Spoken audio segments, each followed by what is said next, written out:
تفہیم القرآن سید ابو العلا مودودی سورہ سبا آیات 46 تا 54۔ اعوذ باللہ من الشیطان الرجیم بسم اللہ الرحمن الرحیم۔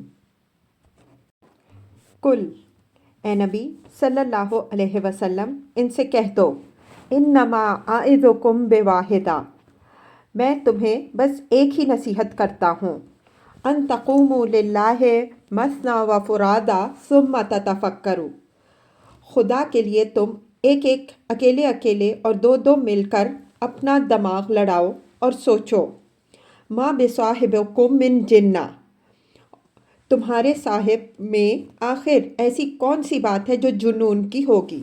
تفسیر، یعنی اغراض اور خواہشات اور تعصبات سے پاک ہو کر خالصتاً للہ غور کرو۔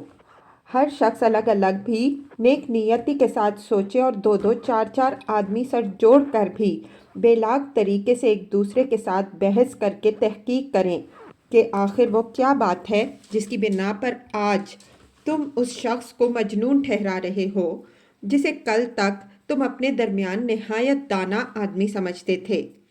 آخر نبوت سے تھوڑی ہی مدت پہلے کا تو واقعہ تھا کہ تعمیر کعبہ کے بعد حجر اسود نصب کرنے کے مسئلے پر جب قبائل قریش باہم لڑ پڑے تھے تو تم ہی لوگوں سے بالاتفاق محمد صلی اللہ علیہ وسلم کو حکم تسلیم کیا تھا، اور انہوں نے ایسے طریقے سے اس جھگڑے کو چکایا تھا جس پر تم سب مطمئن ہو گئے۔ جس شخص کی عقل و دانش کا یہ تجربہ تمہاری ساری قوم کو ہو چکا ہے، اب کیا بات ایسی ہو گئی ہے کہ تم اسے مجنون کہنے لگے ہو؟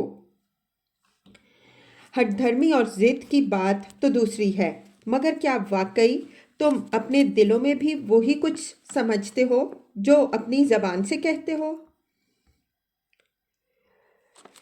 ان ہوا الا نذیر لکم بین یدی عذاب شدید، وہ تو ایک سخت عذاب کی آمد سے پہلے تم کو متنبع کرنے والا ہے۔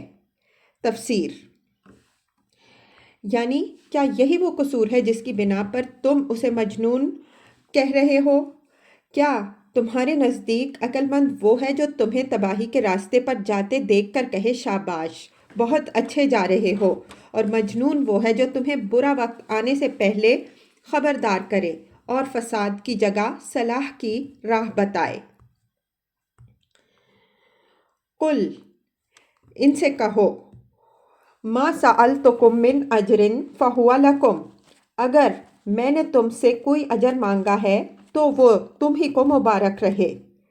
تفسیر، اصل الفاظ ہیں ما سألتکم من اجر فہو لکم، اس کا ایک معنی تو وہ ہے جو اوپر ہم نے ترجمے میں بیان کیا، اور دوسرا مطلب یہ بھی ہو سکتا ہے کہ تمہاری بھلائی کے سوا میں اور کچھ نہیں چاہتا، میرا اجر بس یہی ہے کہ تم درست ہو جاؤ۔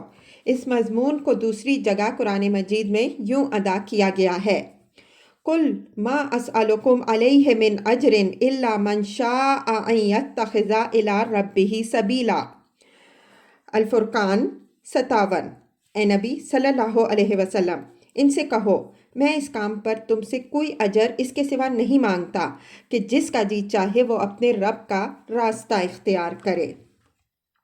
ان اجریہ الا علی اللہ، میرا اجر تو اللہ کے ذمے ہے، وہو علی کل شیء شہید، اور وہ ہر چیز پر گواہ ہے۔ تفسیر، یعنی الزام لگانے والے جو کچھ چاہیں الزام لگاتے رہیں، مگر اللہ سب کچھ جانتا ہے، وہ گواہ ہے کہ میں ایک بے غرض انسان ہوں، یہ کام اپنے کسی ذاتی مفاد کے لیے نہیں کر رہا ہوں۔ قل، ان سے کہو، ان ربی یقذف بالحق، میرا رب مجھ پر حق کا القاء کرتا ہے۔ تفسیر، اصل الفاظ ہیں یقذف بالحق، اس کے ایک معنی یہ ہیں کہ وحی کے ذریعے سے وہ علم حق میرے اوپر القاء کرتا ہے، اور دوسرے معنی یہ ہیں کہ وہ حق کو غالب کر رہا ہے، باطل کے سر پر حق کی ضرب لگا رہا ہے۔ علام الغیوب، وہ تمام پوشیدہ حقیقتوں کا جاننے والا ہے۔ قل، کہو، جا الحق وما یبدی الباطل وما یعید، حق آ گیا ہے اور اب باطل کے لیے کچھ نہیں ہو سکتا۔ قل، کہو، ان دللت فانما ادلو علی نفسی، اگر میں گمراہ ہو گیا ہوں تو میری گمراہی کا وبال مجھ پر ہی ہے۔ وَإِنِ اهْتَدَيْتُ فَبِمَا يُوحَىٰ إِلَيَّ رَبِّي، اور اگر میں ہدایت پر ہوں تو اس وحی کی بنا پر ہوں جو میرا رب میرے اوپر نازل کرتا ہے۔ إِنَّهُ سَمِيعٌ قریب، وہ سب کچھ سنتا ہے اور قریب ہی ہے۔ تفسیر۔ اس زمانے کے بعض لوگوں نے اس آیت سے یہ استدلال کیا ہے کہ اس کی روح سے نبی صلی اللہ علیہ وسلم گمراہ ہو سکتے تھے، بلکہ ہو جایا کرتے تھے، اسی لیے اللہ تعالیٰ نے خود حضور صلی اللہ علیہ وسلم کی زبان سے یہ کہلوا دیا کہ اگر میں گمراہ ہوتا ہوں تو میری گمراہی کا ذمہ دار میں خود ہوتا ہوں، اور راہ راست پر میں بس اس وقت ہوتا ہوں جب میرا رب مجھ پر وحی یعنی آیات قرآنی نازل کرتا ہے۔ اس غلط تعویل سے یہ ظالم گویا یہ ثابت کرنا چاہتے ہیں کہ حضور صلی اللہ علیہ وسلم کی زندگی معاذ اللہ ہدایت و ضلالت کا مجموعہ تھی، اور اللہ تعالیٰ نے کفار کے سامنے حضور صلی اللہ علیہ وسلم سے یہ اعتراف اس لیے کروایا تھا کہ کہیں کوئی شخص آپ صلی اللہ علیہ وسلم کو بالکل ہی راہ راست پر سمجھ کر آپ صلی اللہ علیہ وسلم کی مکمل پیروی نہ اختیار کر بیٹھے۔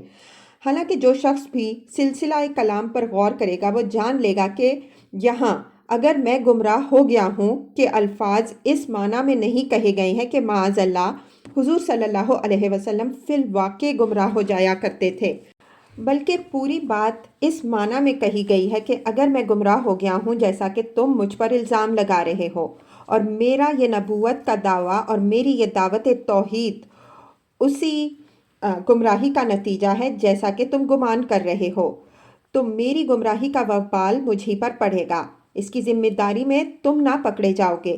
لیکن اگر میں ہدایت پر ہوں جیسا کہ در حقیقت ہوں تو اس کی وجہ یہ ہے کہ مجھ پر میرے رب کی طرف سے وحی آتی ہے جس کے ذریعے سے مجھے راہ راست کا علم حاصل ہو گیا ہے۔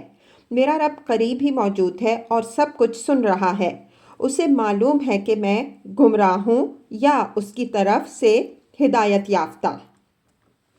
وَلَوْ تَرَىٰ إِذْ فُزِعُوا فَلَا فَوْتَ وَأُخِذُوا مِن مَّكَانٍ قَرِيبٍ، کاش تم دیکھو انہیں اس وقت جب یہ لوگ گھبرائے پھر رہے ہوں گے اور کہیں بچ کر نہ جا سکیں گے بلکہ قریب ہی سے پکڑ لیے جائیں گے۔ تفسیر۔